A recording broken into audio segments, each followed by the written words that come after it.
Hey everyone, and welcome back to yet another credit card review on my channel. In today's video, I'll be reviewing the newest credit card by Wells Fargo, the Wells Fargo Autograph card. Now, this is actually a credit card that I personally applied for and have right now, but that doesn't necessarily mean that this credit card would be for everyone. So in this video, I will be going over some of the main features of the credit card, including some of the things that I consider to be the biggest pros of it, and also what I consider to be the biggest drawbacks. That way, by the end of this video, you should have a much better idea on whether or not the Wells Fargo Autograph card may be a good fit for you.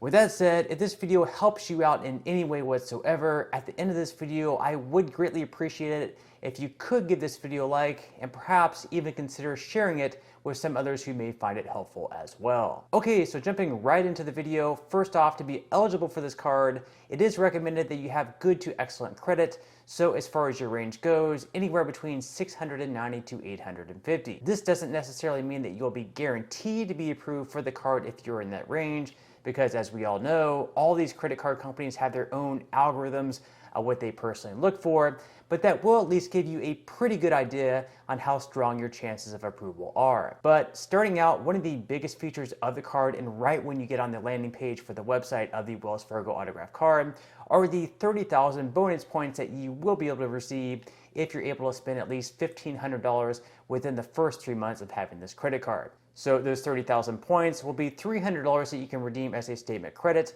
gift cards, a check in the mail, or pretty much however you prefer. And for most people, spending $1,500 in 3 months really isn't going to be too hard of a bonus to achieve, considering that most families between their groceries and other expenses are likely to rack up at least that amount over 90 days. Now, other than that nice little $300 spend bonus, you can also earn 3x points per dollar spent for all other purchases at restaurants, travel, gas and electric vehicle charging stations, transit, popular streaming services, and phone plans. On all other purchases not in those categories, you'll still be able to earn 1x point per dollar spent. So let's say that in those categories alone you spend $300 each and every month. That means you'll earn 900 points from those purchases alone every single month, which will then be worth $9 in redeemable cash back. And like I mentioned before, with these points, you can redeem them for travel, whether that's on flights, car rentals, or hotels. You can also redeem them for gift cards, which might be a pretty good option for birthdays or holidays. Other than those methods, you can also redeem them for purchases, use them as a statement credit, or request a personal check in the mail. The only drawback of these rewards are that the cash redemption options are only redeemable in $25 increments, unless of course you have a Wells Fargo checking account, and in that case they can actually be redeemed in $20 increments at the ATM. That means if you have less than $20 or $25 in redeemable points, you won't be able to request a check to be sent in the mail. However, you can still use the other redeemable methods listed, so it's really not too big of a deal. One other main feature about the Wells Fargo Autograph card is that starting out for the first 12 months, you will have a 0% APR on purchases. So perhaps if you have a really big purchase coming up that you don't want to have to pay down all at once, you could put it on this credit card and then slowly pay it off over 1 year. And since the card won't accrue any interest for the first year, that might be a pretty good option. However, this isn't something that I would necessarily recommend doing, as I personally feel like it's a pretty dangerous trap to get into, at least getting too big of a balance on any particular credit card, even if you actually aren't accruing any interest. But still, that option is there if that's what you're looking out for. Okay, so some other features about this credit card is that it also comes with cell phone protection. So you can get up to $600 of cell phone protection against damage or theft as long as you pay your monthly cell phone bill with this particular credit card. Additionally, you will also have auto rental collision damage waiver, travel and emergency services assistance, roadside dispatch, and some of the other pretty solid benefits that you can see up on the screen. Now, a lot of these are pretty standard with any credit card, so there's nothing too special here, but still, it's nice to have. Now, as far as the fees go, there is no annual fee, so you won't have to pay a dime to use it or renew it on an annual basis, which is always nice. Also, there aren't any foreign transaction fees, so if you do happen to travel abroad, this is definitely a card that you can take with you, as you won't be hit with any extra fees for using it. Now, if you're looking to do some type of balance transfer, there is a fee of either $5 or 3% of the amount of your balance transfer, whichever amount is greater. That will be on your first balance transfer. Then on all future balance transfers, you'll have to pay 5% of the transfer with a minimum of $5. Now, for cash advances, you also have to pay a fee of either $10 or 5% of the amount of each cash advance, whichever is greater. Then, of course, on top of that, your cash advance APR will be 28.24%. So this is something that I would definitely avoid doing with this card, or really any credit card at all. And finally, there is also a late payment fee of $40, but this is also very avoidable as long as you make sure to pay off your card on time each and every month. Okay, so now that I went over some of the main features, I'm now quickly going to go over what I consider to be the biggest pros and cons of this credit card. Starting out with the pros, you really can't go wrong with the 30,000 point spend bonus for making at least $1,500 in purchases within the first 3 months.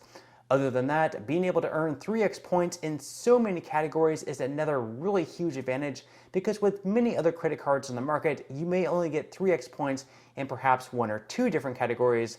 With this one, you're able to earn 3x points in 6 different categories, and really the only main category that you won't be receiving the 3x points on is the grocery category. So in that case, you might actually consider using another credit card to buy your groceries, at least if you're really looking to max out your points. Finally, the last pro of this card is that there is no annual fee, which I'm personally a big fan of, because you don't have to worry about canceling it after the first year or sitting and worrying about whether or not it's worth paying for. Okay, so those are what I consider to be the biggest advantages of this card. As far as the biggest cons go, all in all, in my mind at least, there really aren't too many. I guess the fact that you do have to have at least a good to excellent credit score could be a con, and if I wanted to be super picky here, I could say that it doesn't have any luxurious perks such as free hotel nights, but you have to keep in mind that this card does have no annual fee. You're not paying $95 a year like with some other cards that do have these luxurious perks or even more. So with that in mind, the fact that it doesn't have an annual fee, you're really getting some pretty good benefits. So as far as who I would personally recommend the Wells Fargo Autograph card for, I would say for anyone who already has a pretty good credit score established, looking to upgrade their card to one that earns more benefits and cash back. So right now, you may only have a card or two that only earns 1% cash back, or perhaps one that doesn't earn any cash back at all. By upgrading to this one, in several categories, you'll now be earning 3x points per dollar spent, or otherwise 3% cash back. And like I mentioned earlier, if you do get this credit card, eventually I might look into a card that has a good rewards rate on groceries as well, as that can be one of the largest categories that most people spend in. For that, you could look into the Citi Custom Cash Card, which earns 5% cash back automatically in your top spending category, or you could look into the Amex Blue Cash Card, which earns 3% cash back in the grocery category. I've done a review on both of those credit cards in previous videos, so if you would like to check those out, I will link them in the description box below. But again, the Wells Fargo Autograph card is definitely a good one to have. Like I showed earlier, it is one that I personally have in my wallet, mainly just to receive the spend bonus in my credit card churning journey. But all in all, it is one that I would highly recommend. Again though, make sure to make your own personal decision on whether or not to apply, and be sure to read the fine print before making any final decisions. But on that note, I'm going to go ahead and wrap up this video. But before I go, if you would like to receive 12 free stocks and $5 worth of Bitcoin, in the comment section below, I will leave a link where you can receive just that from my partner in Webull. Also, if you enjoyed the content today's video and you would like to see more like it, I would greatly appreciate it if you would give this video a like, subscribe to my channel, and make sure to ring the notification bell. That way you won't be missing any of my future videos. And until next time, I hope you have a wonderful day ahead, and I'll see you in the next video.